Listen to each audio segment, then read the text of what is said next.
All right, so, we're getting a little closer to the summertime, right? Kids have had a lot of time in front of those screens between the pandemic and just being plain old kids. So we're going to talk about a digital detox. Yes, trying to get those kids off that screen.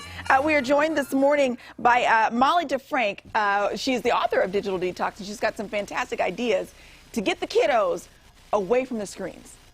Hi. Good morning. Thanks for having me. Oh, thanks for coming on. Okay, so and the other thing, too, is that parents sometimes, I'll be honest, sometimes that screen is a good babysitter.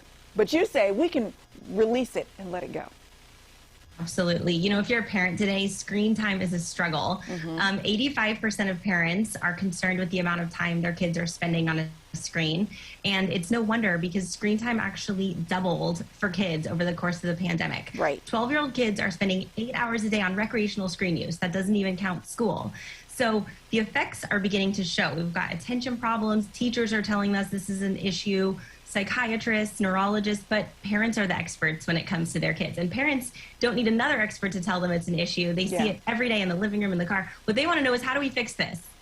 So I understand there's, all of our kids have different talents, right? So sometimes getting them to harness those talents isn't like a natural way to get them away from these screens. Yes. And there's actually science to support detoxing your kids. So great parents that I help are already trying to monitor screen time. And they're finding that they're still seeing these negative effects when the screen timer dings. They're still seeing mood issues and age-inappropriate tantrums.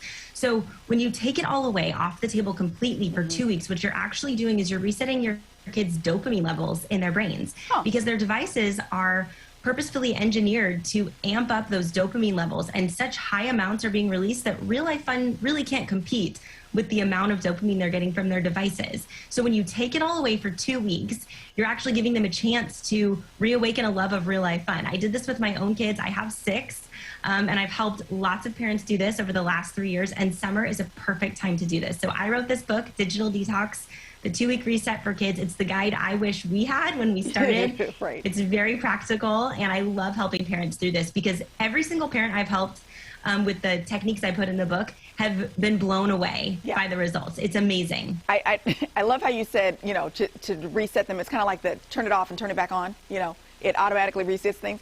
You said you have 6 kids. What age ranges are we talking? Because each, age level has a different, quote unquote, dependency on screen time. Yes, you're right. My kids are ages 5 to 12 right now, but we're foster parents, so we've had teenagers too in the home. And what we found is that all these techniques work, and I put them all in the book, and they can be duplicated and replicated, and it's successful among all families. I do recommend for older kids, it's going to look a little different. So if you've got tweens and teens, I recommend that mom and dad get a little skin in the game. So choose an aspect of your own digital media use to detox alongside your kids. I like that. I also recommend you kind of present it more as a beckoning, like as if you were recruiting someone to do a Whole30 with you, not like a punishment. But all these tips are in the book. It's a very practical guide. It's the Digital Detox. Thank you so much for your time this morning. We're going to link all the details to our website, gooddaysacramento.com, under show info and today's date. Molly, we appreciate your time this morning. Thanks so much for having me.